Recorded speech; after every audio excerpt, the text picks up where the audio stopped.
In a small and peaceful village, nestled between green hills and a sparkling river, lived a young girl named Alina.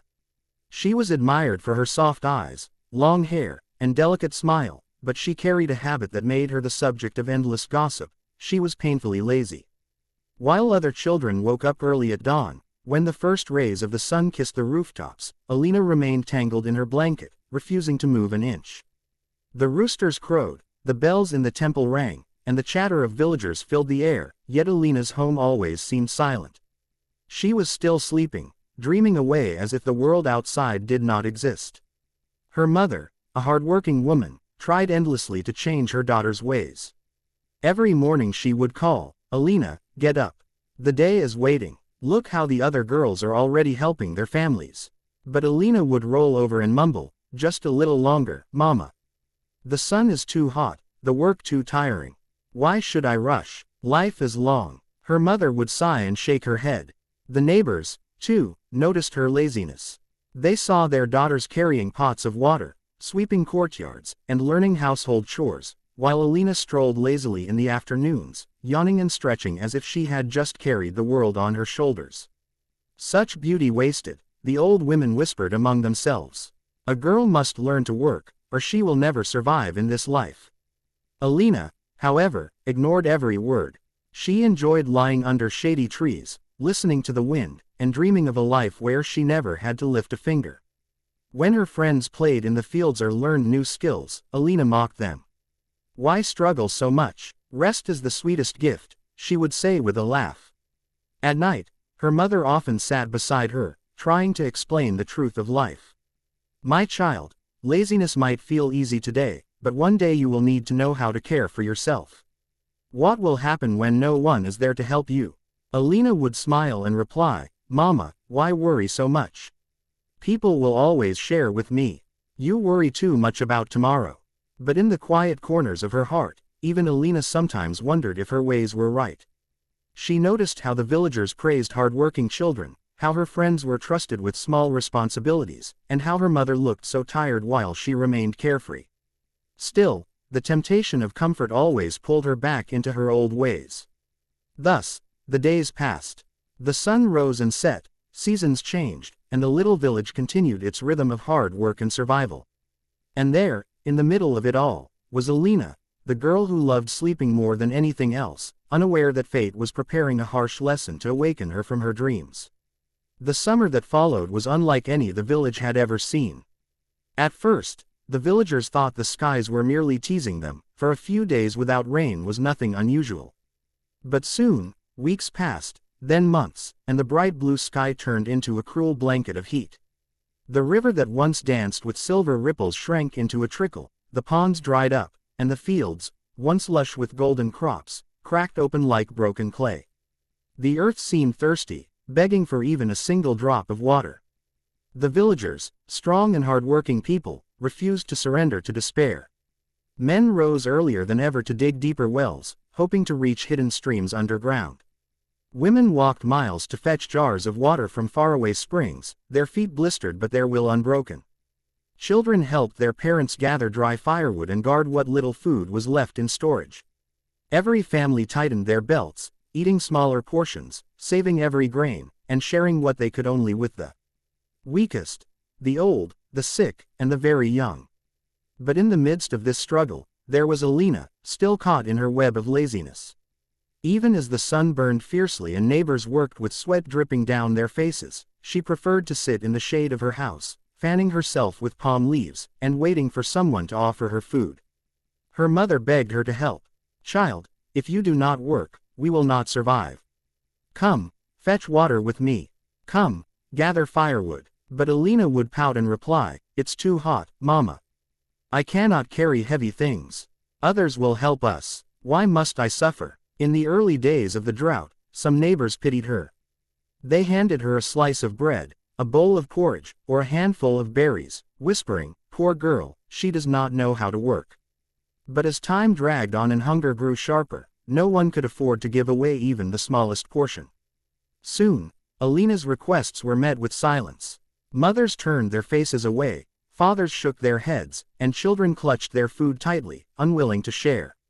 Alina began to feel the sting of hunger like never before. Her once glowing cheeks grew pale, her laughter vanished, and she lay awake at night listening to her stomach rumble. She watched other families eat together after a long day of work, while she sat alone with nothing but a cup of water. Still, pride and habit held her back. Instead of joining the villagers in their labor, she continued to hope that someone would take pity on her again. The drought deepened, and so did her suffering. Every day she grew weaker, and every day her mother's eyes filled with more sorrow. The villagers whispered now with harshness instead of pity. Let her learn. Laziness cannot fill the belly. And deep in her heart, though she would not admit it aloud, Alina began to realize that her mother's words had always been true. One evening, when the sun had dipped low and the village fires were beginning to flicker, Alina could no longer bear the emptiness in her stomach. She had grown thinner with each passing day, her once bright eyes now dull, her steps heavy and slow. Her mother had little left to share with her, for even she had to ration food carefully. Alina's heart pounded with fear as hunger clawed inside her. Finally, desperation pushed her to leave her home and wander into the forest, hoping that somewhere, somehow, she might find fruit or roots to eat. The path into the forest was dry and rough, filled with fallen leaves that crackled under her feet. The trees, too, bore the mark of the cruel drought. Their branches were brittle, their leaves brown and curled. She looked high into the branches, searching for wild fruits, but every tree seemed empty, as if nature itself had turned its back on her.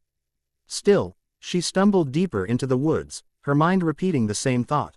I must find food, I must survive. Hours passed, and the shadows of the trees grew longer. The forest, once a place of beauty, now seemed haunting.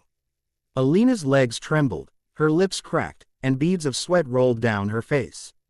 The little strength she had left began to fade. At last, she sank to the ground beneath a tall tree, clutching her stomach. Tears welled in her eyes, and for the first time, she allowed her heart to speak the truth she had always denied. Oh, why didn't I listen to my mother? She whispered between sobs. She warned me, she begged me, but I laughed and wasted my days. I thought others would always help me. I thought life would be easy. Now look at me, alone, hungry, and helpless. Her voice broke, and she buried her face in her hands, her tears mixing with the dust beneath her. As she cried, a soft sound of footsteps reached her ears.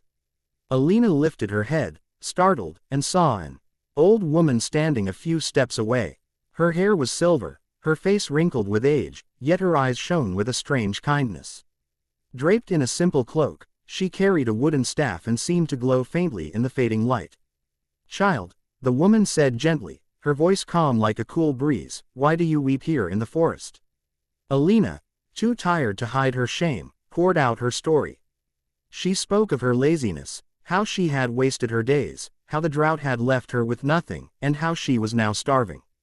As she confessed, her tears fell freely, and she felt a strange relief in finally admitting her faults. The old woman listened silently, nodding as if she had known the truth all along. When Alina finished, the woman knelt beside her and touched her shoulder. You suffer not because the world is cruel, but because you refused to work when you had the chance. Still, it is not too late. If you are willing to change, I can help you. For the first time in her life, Alina felt hope flicker inside her. The old woman's eyes sparkled as she reached into the folds of her cloak and pulled out a small cloth bag. It looked ordinary, worn from time, yet she held it with great care, as though it contained a treasure. She placed it gently into Alina's trembling hands. Inside this bag, the woman said softly, are seeds.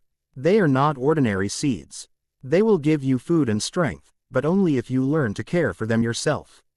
If you plant them, water them, protect them, and nurture them, they will reward you.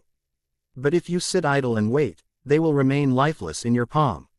Alina stared at the bag with wide eyes, her heart torn between hope and doubt. Her hands were weak, her body still aching with hunger, and she had never done a day of real work in her life. But I don't know how, she whispered. I've never planted anything before. I always thought that was someone else's duty. The woman smiled knowingly, as though she had heard those words many times before.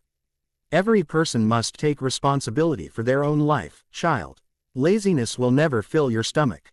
Only effort will. She placed her wrinkled hand on Alina's and said firmly, "If you truly wish to change, begin with these seeds. The soil is waiting for you." Alina felt something stir in her heart, something she had never felt before. It was not fear, nor shame, but a small spark of determination. She clutched the bag tightly and nodded. "I will try." The woman's eyes softened, and she gave a faint smile before slowly disappearing into the shadows of the forest, leaving behind only the faint scent of wildflowers. Carrying the seeds, Alina returned to her home. The villagers looked at her with surprise. Her face, once filled with prideful laziness, now showed seriousness. She walked straight to the small patch of dry land behind her house, dropped to her knees, and began working. The soil was hard, rough, and unyielding, and her delicate hands quickly grew blistered. Sweat trickled down her back as she dug holes, her body trembling from exhaustion. Many times she wanted to stop, but each time she felt the weight of hunger and remembered the old woman's words. Day after day, she continued. She carried water from the faraway well, stumbling but never giving up. She guarded the patch against birds and insects, waking early in the morning and watching over it at dusk. At night, when her body ached, she whispered to herself, "I will not be the lazy girl anymore. I will not give up." Weeks passed, and at last, tiny green shoots broke through the soil. Alina's heart leapt with joy at the sight of new life she had created with her own hands. She bent low, touching the fragile leaves, tears of relief in her eyes. For the first time, she understood the beauty of work, the miracle of effort bringing reward. The seeds were not just growing in the soil, they were growing inside her heart, teaching her the lesson she had ignored all her life. The weeks turned into months, and Alina's small patch of land transformed into a garden of life. Where once there had been dry, cracked soil, now rows of green plants swayed gently in the breeze. The vegetables grew plump, and the fruits ripened with sweet fragrance. Every morning, Alina rose at dawn to tend to them, her hands rough and calloused but steady with care. She watered them, weeded them, and guarded them with devotion. Each task that once seemed impossible now gave her pride. The lazy girl who once laughed at work was gone, replaced by someone new, someone determined. When harvest time arrived, Alina gathered her crops into baskets. The sight made her heart swell with gratitude. She cooked her own meal with fresh vegetables, and when she tasted it, she closed her eyes in wonder. Never had food been so delicious, for it carried not just flavor but the sweetness of her effort. She called her mother to sit beside her and share the meal. Tears filled her mother's eyes as she whispered, "Alina, my child, you have finally learned. This food is not just feeding your body, it is feeding your soul." The villagers soon noticed the change as well. They saw Alina working in the fields from sunrise to sunset, carrying water, and taking care of her crops. At first, they were shocked, for they had only known her as the girl who wasted her days in idleness. But slowly, surprise turned into respect. Some even came to her for advice, asking how she had managed to make her plants grow despite the drought. With humility, she shared what she had learned, never boasting, only grateful for the chance to help others. Her once mocking nickname, the lazy girl, began to fade from memory. Children who used to laugh at her now admired her, and mothers pointed to her as an example for their daughters. Alina had not only transformed her own life but had also become a symbol of change for the entire village. Yet, deep inside, she never forgot the day she collapsed in the forest, broken and hungry, nor the wise old woman who had given her the seeds. Each night, as she looked at her thriving garden, she whispered a quiet thank you into the wind, hoping somehow the woman would hear. She knew now that the gift had not been the seeds themselves but the lesson hidden inside them. That effort, no matter how small, could grow into abundance if nurtured with care. From then on, Alina lived with diligence and gratitude. She helped her mother, worked alongside the villagers, and even taught children how to plant and tend the soil. She was no longer the burden of the village but one of its strengths. Her story was told again and again, not as a tale of shame but as a reminder that anyone could change. And so, the girl who once wasted her days in laziness was remembered instead as the hardworking woman who had turned her life around.